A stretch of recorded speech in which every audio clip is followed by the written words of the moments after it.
This is Democracy and Rule of Law on Galaxy Television. Now to our next topic for discussion. The federal government on Wednesday said it has initiated the process of investigating the supply of adulterated petrol to the country, which has reportedly damaged many car engines of motorists. The Minister of State for Petroleum, Timothy Silva, disclosed this to State House correspondent at the end of a virtual FEC meeting presided over by the President.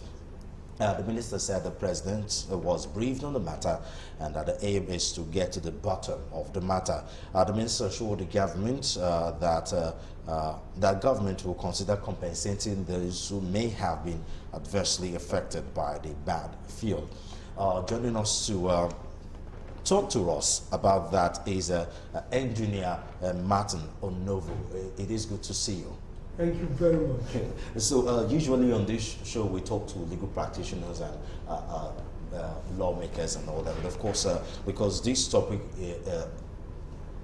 requires the input of an expert, so that's why you are here. So once again, welcome to Democracy and Rule of Law. Thank you very much. So now, since the federal government announced last year that subsidy will be removed starting February, a lot have happened. Of course, with the federal government trying to reduce the chaos that have characterized that announcement, they had to postpone or shift the date of the end of the subsidy by 18 months. But that have not seemed to quell the chaos. And last week, of course, added more to the problem is the importation of adulterated fuel all over the country. How do you explain this mayhem, as it were, in the oil and gas sector? Well, I think your question is very broad. Yes. I'll just exactly immediate issue, which is the adulterated fuel. This is ordinarily an impossibility. Ordinarily, it's an impossibility because at the refineries, in fact, even if you go before the refineries, you purchase based on agreements. The agreements include the specifications. So that's very clear. The DPR spec for PMS, which we call petrol, premium motor spirit, is very clear, and it's in the public domain. So it's a part of the contract with the refinery from which you import. So that's number one. They know what they're supposed to supply to you. You know what you're supposed to receive from them. And these things are verified on multiple levels. The refinery issues you a quality certificate based on its own tests. You do your own verification tests. The independent inspectors do tests. And that's why I say in standard practice, it is not possible. What I see is corruption. Now, that's one end of it. When you bring the product at the discharge port, the same sequence, the receiver does inspection. The independent inspector does inspection. So it's impossible. There are multiple layers. Yes, of process checks. And verification. And verification. So by different parties, not the same party, you can say one party is compromised. So this was clearly arranged. Because even some publications in the public domain are saying that even the product failed physical inspection test. Let me give you what they mean by physical inspection test. If you look at the DPR spec, they say the product has to be bright and clear.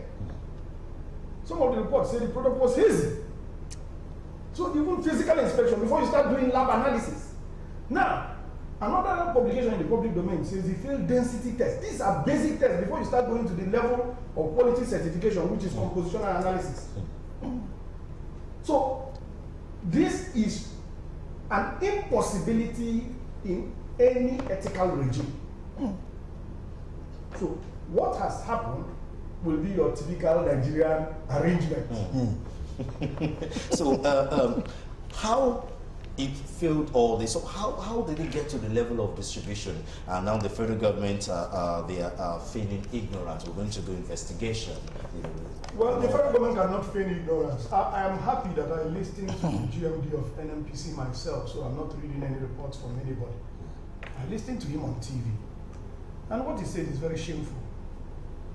He said that their tests at their discharge, at their loading and discharge ports don't include methanol testing. That is either erroneous or completely incompetent. You don't go and test only for methanol. You do a composition analysis, you know, because it's a multi-component system. So you know all the components and their quantities. That's how it's done. And if at that level he doesn't know how it's done, how did he get there? So it's your typical Nigerian thing. So we do these things and we keep asking these questions. So when we have 4 refineries, we're not refining, and we're asking questions. So we are responsible for the predicament we have put our countries in. So now, when this Petroleum Industry Bill or Petroleum Industry Act, as you might put it, came into being, I mean, it looks like a very good step, you know, in the right direction. I thought, you know, we the lay Nigerians that know little or nothing about, you know, oil and gas and petroleum in this way, we're supposed to thought this act is supposed to eliminate stuff like this. How can an act eliminate personal perfidy? How can an act eliminate personal perfidy? I thought the VAT is supposed to be in the act. Has EFCC Act eliminated corruption? The Nigerian Constitution says that the government of Nigeria must prohibit corruption. But the government of Nigeria is the most corrupt entity in Nigeria. Who is more corrupt than the government of Nigeria? But the Constitution, you're talking about act. I'm talking about Constitution, the supreme law. He said the government of Nigeria must prohibit corruption. And the government of Nigeria shall fight corruption. Yes, in section 15 or so. So this is like my colleagues have said previously. You need to address the value system. And you cannot address it by sermon. It's by action. Exactly. And then a government that lacks moral authority, a corrupt government, cannot address corruption. If we like, we can continue to deceive ourselves. Election finance is corrupt. The media keeps quiet and thinks there are no consequences. And when you talk, the media says, "Oh, but you are our friend. Why are you hashing against us?" Okay, we're all here. We're all here. We're going to suffer the consequences. It's that simple. We cannot continue doing the wrong things and expecting the right answers. Mediocrity. We put people who are incompetent. They say they will learn on the job. At whose cost? At our cost. Nepotism. I must put my in-law, whether he's qualified or not. Then the corruption of deliberate subversion of the system. When we had the $25 billion contract scam, that is 10 trillion in case you are thinking it's 25 billion. The NNPC contract scam. What did we do? What did the media do? We published it for 2 weeks. We let it go. Everybody has forgotten. Everybody has forgotten. I mean, there are always things going on in this country. Exactly. When you complain about one iniquity, they commit another one to cover the offense. So when you go with this kind of thing and everybody is tolerating it, I think you say sometimes you can't keep up. It's just too much. So now another problem is this subsidy removal. Now, it's been a general agreement by a lot of petroleum experts that subsidy removal is the best way to go. False. I don't. When you finish, experts say that government experts. False. Listen. The first place is that what you want to remove is not subsidy. You want to remove the inefficiency and corruption that resulted to the subsidy. Exactly. Don't allow them to confuse you that you're not an expert so they can tell you lies. Just listen, it is not going to be more complicated than what I'm going to tell you now. You produce crude oil. You are in the top 10 producers in the whole world. You have 4 refineries. That are not working. But illegal refineries done by illiterates are working. Don't go them refineries. Let's not encourage that because they are pollution plants. And they are the cause of the suit in River State. So let's not encourage, but I'm just telling you. During the Civil War, Biafra was refining his own fuel. My unit. What is complicated about refining fuel? This is my expertise. This is just very provocative, and I find it difficult to come and talk in public because everybody is acting like an M-Pesa. Ghana has no problem. They are refining at their 10-hour refinery. They did two-phase maintenance of their refinery. It cost less than $300 million. You're going to do a one for $1.5 billion. So everybody keeps quiet. Everybody keeps acting imbecile to benefit from the iniquity. People think they can benefit. Oh, if I talk now, they will not consider me for consulting. If I talk now, my company will not get the contract. Let me keep quiet and get my own share. What kind of a people are we? We are the ones self-destructing. You go to a voting day, people take money in cash on that video and vote for a criminal. And nothing they happened. didn't ask where did he get the money. What kind of a people are we? And then the media justifies the iniquity. And so tell those of us who are against the iniquity, say, you people, you are incendiary. Solomon, I disagree with you that there is anything like subsidy. I disagree with you when you say there is subsidy. You cannot talk about subsidy on importation. Exactly. You can't talk on importation. It is wrong. You have the We are. the refinery. Then you export it and go to import petrol. You're talking about subsidy. Subsidy and say we must pay the. There are no subsidy. No. Why are we discussing this now?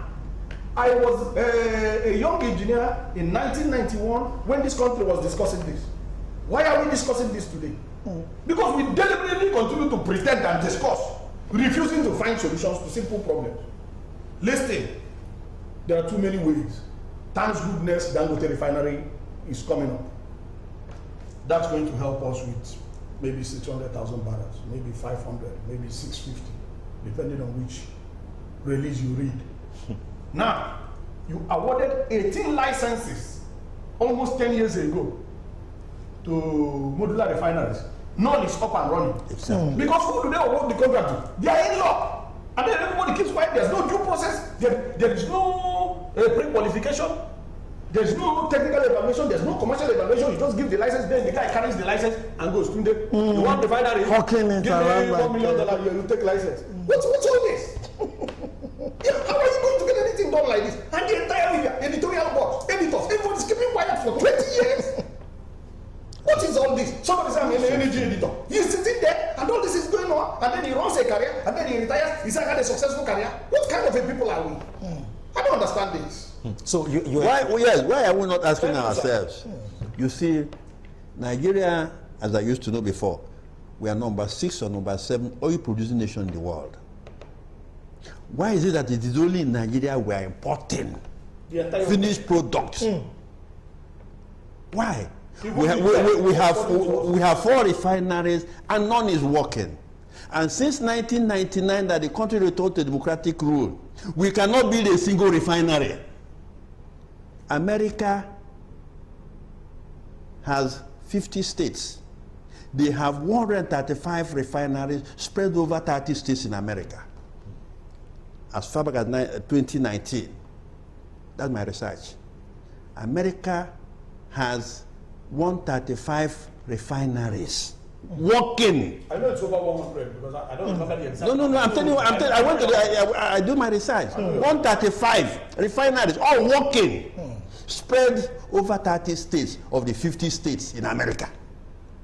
Why can't we build our own refineries?